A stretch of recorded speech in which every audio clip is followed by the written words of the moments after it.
ನಡಿ ಈಗ ಶುರು ಮಾಡೋಣ. ಕೇಸರಿಯಿಂದ ಮನೋಲ್ಲಾಸ ಮನಸ್ಸು ಮತ್ತೇರಿ ಕುಣಿದಾಡಿದೆ ನೋಡು ಮನಸ್ಸು ಮತ್ತೇರಿ ಕುಣಿದಾಡಿದೆ ನೋಡು. ಕ್ಷಣ ಕ್ಷಣವೂ ಆಚರಿಸಿ ಕೇಸರಿ ಹಬ್ಬ. ವಿಮಲ್ ಬಾಯಲ್ಲಿ ಹೇಳಿ ಕೇಸರಿ. ಮೋದಿ ನಾಮಪತ್ರ ಸಲ್ಲಿಕೆ ಆಗಿದೆ. ಬಹಳ ವಿಶೇಷವಾಗಿ ನಾಮಪತ್ರ ಸಲ್ಲಿಕೆ ಆಯಿತು. ಸೂಚಕರನ್ನು ಕೂಡ ವಿಶೇಷ ವ್ಯಕ್ತಿಗಳನ್ನು ಆಯ್ಕೆ ಮಾಡಿ ಸೂಚಕರನ್ನಾಗಿ ಇಟ್ಕೊಂಡಿದ್ರು. ಇನ್ನಷ್ಟು ಅಪ್ಡೇಟ್ ಪಡ್ಕೊಳ್ಳೋಣ, ಡೀಟೇಲ್ಸ್ ಏನಿದೆ ಪಡ್ಕೊಳ್ಳೋಣ. ನಮ್ಮ ದೆಹಲಿ ಪ್ರತಿನಿಧಿ ನಟೇಶ್ ಸಂಪರ್ಕದಲ್ಲಿದ್ದಾರೆ. ನಟೇಶ್, ಪ್ರಧಾನಿ ಮೋದಿ 3ನೇ ಬಾರಿಗೆ ನಾಮಪತ್ರ ಸಲ್ಲಿಕೆ ಮಾಡಿದ್ದಾರೆ. ಏನೆಲ್ಲ ಡೀಟೇಲ್ಸ್ ಇದೆ, ಅಪ್ಡೇಟ್ ಇದೆ?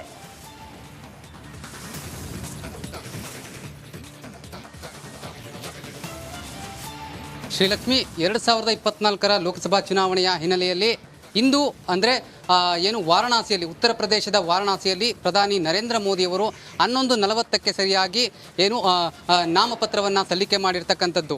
ಈ ಬಾರಿಯ ನಾಮಪತ್ರ ಸಲ್ಲಿಕೆ ಅಂದರೆ it is one of the top trend ನಾಮಪತ್ರ ಸಲ್ಲಿಕೆ ಅಂತಲೇ ಹೇಳ್ಬೋದು. ಯಾಕಂದರೆ ಬಹಳ ಪ್ರಮುಖವಾಗಿ ಎಲ್ಲರೂ ನಾವು ಈಗಾಗಲೇ ಎಲ್ಲವನ್ನೂ ಕೂಡ ಅಬ್ಸರ್ವ್ ಮಾಡಿದ್ದೀವಿ. ಲೋಕಸಭಾ ಚುನಾವಣೆಯಲ್ಲಿ ಮೊದಲ ಬಾರಿಗೆ ರಾಜಕೀಯವಾಗಿ ಸಾಂಪ್ರದಾಯಿಕವಾಗಿ ಬಹಳ ವೈಶಿಷ್ಟ್ಯವಾಗಿ ನಾಮಪತ್ರವನ್ನು ಸಲ್ಲಿಸಿರ್ತಕ್ಕಂತಹ ಏಕೈಕ ವ್ಯಕ್ತಿ ಅಂತಂದರೆ ಅದು ಪ್ರಧಾನಿ ನರೇಂದ್ರ ಮೋದಿಯವರಾಗಿರ್ತಕ್ಕಂಥದ್ದು.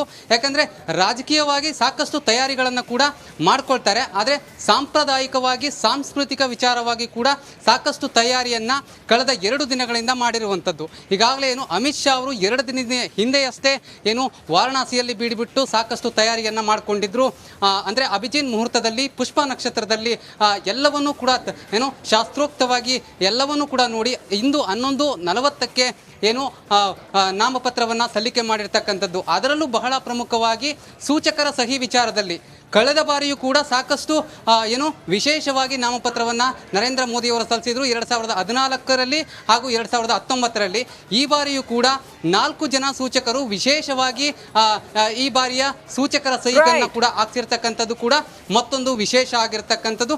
ಒಂದಷ್ಟು ಅದರ ಬಗ್ಗೆ ಅಂದರೆ ಶಾಸ್ತ್ರಿಗಳ ಬಗ್ಗೆ ಕೂಡ ಕಾಂಟ್ರವರ್ಸಿ ಇತ್ತು, ಅದನ್ನು ಎಲ್ಲವನ್ನು ಕೂಡ ನೋಡಬಹುದು. ಅದಾದ ನಂತರದಲ್ಲಿ ಈಗ ರಾಜಕೀಯವಾಗಿ ಬಂದರೆ ಏನು ಸಾಕಷ್ಟು ತಯಾರಿಗಳನ್ನು ಅಮಿತ್ ಶಾ ಅವರು ಹಿಂದೆ ಕೂಡ ಮಾಡ್ಕೊಂಡಿದ್ರು. ಏನು ಅಶೋಕ್ ರಾಯ್ ಇವರ ವಿರುದ್ಧ ಸ್ಪರ್ಧೆಯನ್ನು ಮಾಡ್ತಾ ಇದ್ದಾರೆ. ಈ ಬಾರಿ ಉತ್ತರ ಪ್ರದೇಶದಲ್ಲಿ ಬಹಳ ಪ್ರಮುಖವಾಗಿ 3 ಕ್ಷೇತ್ರಗಳು ಬಹಳ ಇಂಪಾರ್ಟೆನ್ಸ್ ಅನ್ನು ಪಡೆದುಕೊಳ್ಳುತ್ತೆ. ಮೊದಲನೇದಾಗಿ ಅಮೇಥಿ, ನಂತರದಲ್ಲಿ ರಾಯ್ಬರೇಲಿ, ಅದಾದ ನಂತರದಲ್ಲಿ ವಾರಣಾಸಿಯಲ್ಲಿ ಕಳೆದ ಬಾರಿ ಕೂಡ ಏನು ಪ್ರಧಾನಿ ನರೇಂದ್ರ ಮೋದಿಯವರು ವಿಜಯವನ್ನು ಸಾಧಿಸಿದ್ರು. ಅಂದರೆ 2014, 2019ರಲ್ಲೂ ಕೂಡ ವಿಜಯವನ್ನು ಸಾಧಿಸಿದ್ರು. ಆದರೆ ಈ ಬಾರಿ ಚಾಲೆಂಜ್ ಕೂಡ ಮಾಡಿರುವಂಥದ್ದು ಅಂದರೆ ಈ ಬಾರಿ 80 ಕ್ಷೇತ್ರಗಳಲ್ಲಿ ಔಟ್ ಆಫ್ ಔಟ್ ಈ ಬಾರಿ ಲೋಕಸಭಾ. ಥ್ಯಾಂಕ್ ಯು ನಟೇಶ್ ಡೀಟೇಲ್ಸ್ಗಾಗಿ. ಚಕ್ರವರ್ತಿ ಸುಲಿಬೆಲೆ ಅವರೇ, ಕೊನೆಯದಾಗಿ ನಾವು ಒಂದು ಬಹಳ ವಿಶೇಷವಾದಂಥ ದೃಶ್ಯವನ್ನು ನೋಡಿದ್ರಿ. ಮೋದಿ ಅವರ ನಾಮಪತ್ರ ಸಲ್ಲಿಕೆ ಅನ್ನುವಂಥದ್ದು ಕೇವಲ ಒಂದು ಬರೀ ಆ ನಾಮಪತ್ರ ಸಲ್ಲಿಕೆ ಆಗದೆ ಇಡೀ ದೇಶಕ್ಕೊಂದು ಸಾಂಕೇತಿಕವಾದ, ನೀವು ಅನೇಕ ವಿಚಾರಗಳನ್ನು ಶೇರ್ ಮಾಡಿದ್ರಿ.